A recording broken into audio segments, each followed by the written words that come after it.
আসলে ভাই শক্তিশালী শুধুমাত্র যে একটা বাইকের গতি দিয়ে হবে তা কিন্তু না, শক্তি জিনিসটা কিন্তু আসলে বৃষ্টি যে কবে থামবে তার তো কোনো ঠিক ঠিকানা নাই। তবে আমি মেন্টালি প্রিপেয়ার্ড হয়ে আছি যে বৃষ্টি কমবে একদিকে, ট্যুর শুরু হবে আরেকদিকে। দেখি না একটা বাইক একটু রাফ অ্যান্ড টাফ ইউজ করে কি পরিমাণ ক্ষতি হয়। বর্ষার কারণে কিন্তু বাংলাদেশের যে সবুজের যে ব্যাপারটা খুব সুন্দরভাবে ফুটে ওঠে, এটা আসলে বছরের অন্য কোনো সময় এত সুন্দর করে সবুজটা দেখা যায় না।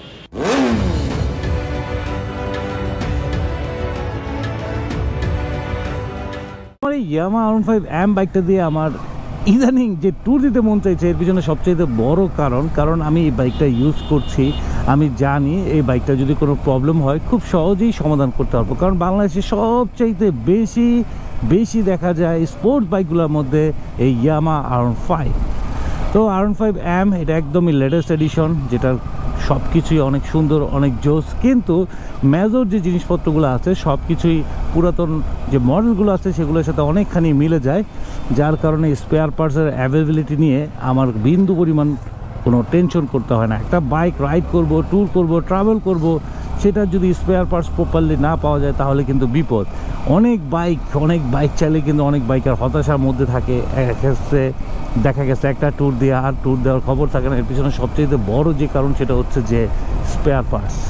আমার যে হোন্ডা CB150X বাইকটি আছে সেটা দিয়েও কিন্তু আমার ট্যুর একেবারে কমে গেছে বলা যায়। লাস্ট 1 মাসে ওইটা দিয়ে কোনো একটা ট্যুর আমি দেইনি ভাই। হোন্ডা CB150X কিন্তু আমি নিয়েছিলাম এই ট্যুরের জন্য, কিন্তু সেটা দিয়ে আমার এখন ট্যুর কম হচ্ছে। এর পিছনে সবচাইতে বড় কারণ ভাই CBX এর যে মেনটেনেন্স কস্ট, সেটা দিয়ে মোটামুটি 2টা R15M পালা যাবে। তো বুঝতেই পারছেন, অনেক কিছু চাইলেও আমি নিরুপায়, আবার অনেক কিছু না চাইলেও আমি খুবই শক্তিশালী আমার এই এর ক্ষেত্রে। আসলে ভাই শক্তিশালী শুধুমাত্র যে একটা বাইকের গতি দিয়ে হবে তা কিন্তু না, শক্তি জিনিসটা কিন্তু আসলে মানসিক আপনার প্রশান্তির যে ব্যাপারটা, সেই ব্যাপারটাই মূলত শক্তি হিসেবে কাজ করে, যে না এটার আছে, এটা হবে, এটা দিয়ে করা যাবে। আরেকটা ব্যাপার তো আছে, ইয়ামাহা R15M দিয়ে এত ট্যুর দিতে চাওয়ার পিছনে সবচাইতে বড় যে কারণ, আগের যে Yamaha R15 version 3 even version 2 এগুলো থেকে কিন্তু জোস কমফোর্ট আমার মতে এই ইয়ামাহা R15M।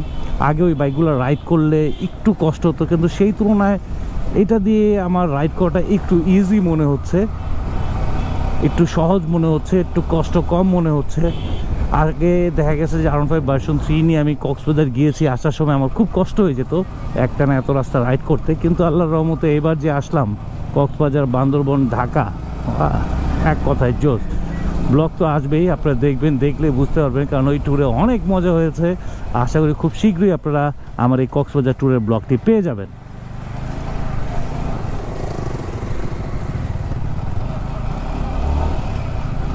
কক্সবাজার থেকে আসছি গত রবিবার, অথচ আজকে বৃহস্পতিবার। এই কয়েকদিন হয়ে গেল। এই কয়েকদিনের মধ্যে আমি আসলে প্রতিদিনই চেষ্টা করেছি ট্যুর দিব, কিন্তু যখনই সকালবেলা ঘুম থেকে উঠে দেখি বাইরে বৃষ্টি হচ্ছে, এবং এমন তেমন বৃষ্টি না, ঝুম বৃষ্টি।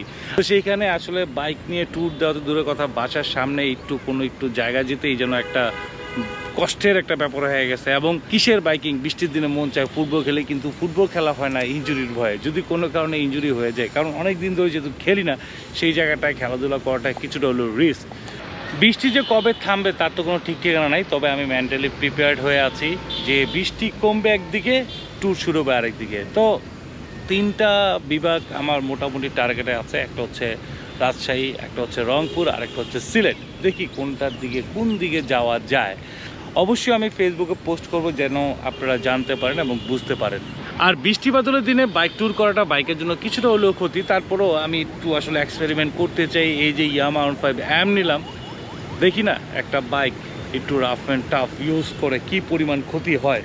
অনেক তো যত্ন করে বাইক চালাম, আসলে যতই বলে অযত্ন করে চালাবো, অযত্ন করা সম্ভব হয়ে ওঠে না। তবে ট্রাভেল করতে চাচ্ছি, রাইড করতে চাচ্ছি, দেখতে চাচ্ছি যে R15M এই বাইকটি কতটা কি। কারণ এর আগে ইয়ামাহা R15 ভার্সন 3 দিয়ে কিন্তু আমি বর্ষার মধ্যে অনেক ট্যুর দিয়েছি, যথেষ্ট ভালো ছিল।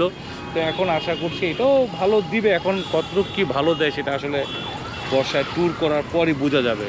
যথেষ্ট ভালো বাইক, তো ভালোটাই পাবো আশা করছি। বর্ষার কারণে কিন্তু বাংলাদেশের যে সবুজের যে ব্যাপারটা খুব সুন্দরভাবে ফুটে ওঠে, এটা আসলে বছরের অন্য কোনো সময় এত সুন্দর করে সবুজটা দেখা যায় না।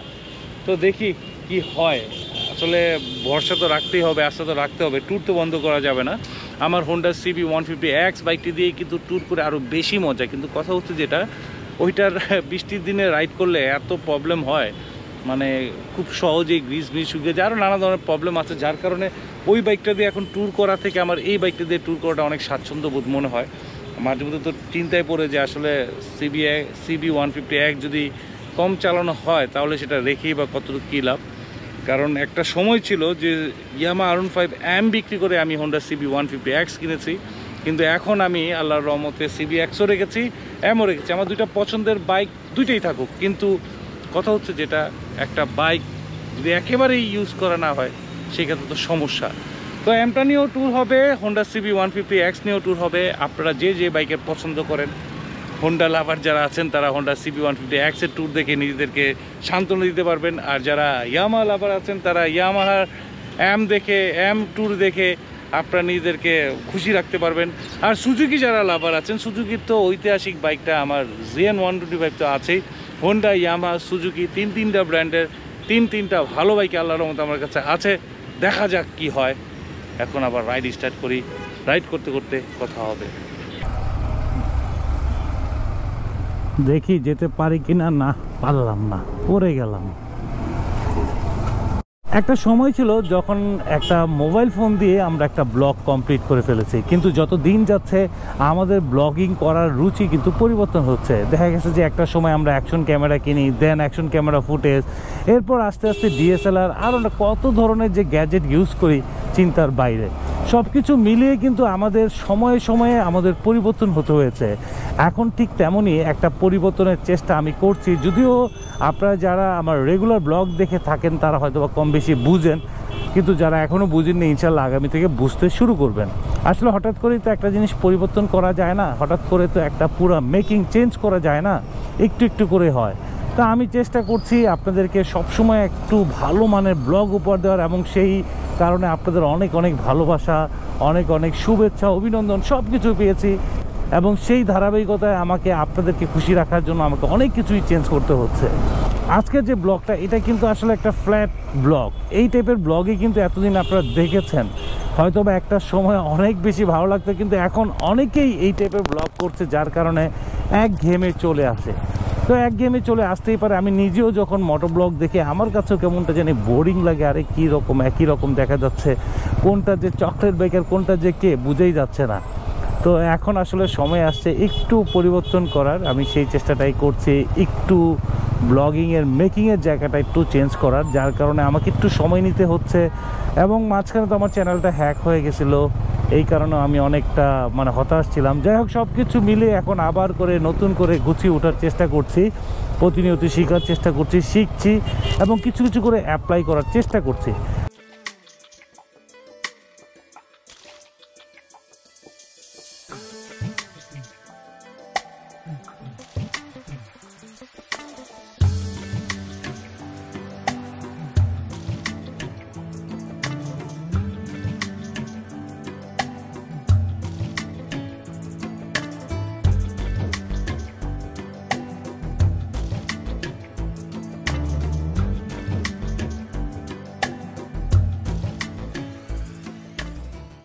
বর্ষাকালে বাইকের একটা বেসিক টিপস হচ্ছে যেটা, বাইক প্রচুর ওয়াশ করবেন, ময়লা হবে ওয়াশ করবেন, ময়লা হবে ওয়াশ করবেন।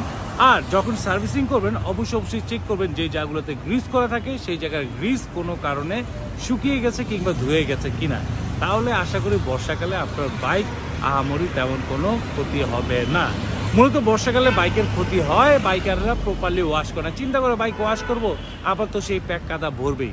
প্যাক কাদা ভরলেও, প্যাক কাদা হলে সাথে সাথে ওয়াশ করে ফেলবেন। সর্বোচ্চ একদিন পর্যন্ত আপনি বাইক ওয়াশ ছাড়া রাখতে পারেন, কিন্তু বেশি দিন কাদা যদি বাইকের সাথে লেগে থাকে তাহলে কিন্তু আপনার বাইকের ব্যাপক ক্ষতি হবে। তো বন্ধুরা, এখানে আজকে ব্লগটি শেষ করছি। আগামী দিনে সুন্দর সুন্দর ব্লগ দেখার নিমন্ত্রণ জানিয়ে, এখনো যারা আমার চ্যানেলকে সাবস্ক্রাইব করেননি এখনই সাবস্ক্রাইব করুন এবং পাশে থাকা বেল বাটনটি প্রেস করুন। সবাইকে হৃদয়ের অন্তঃস্থল থেকে জানাই সেলুট।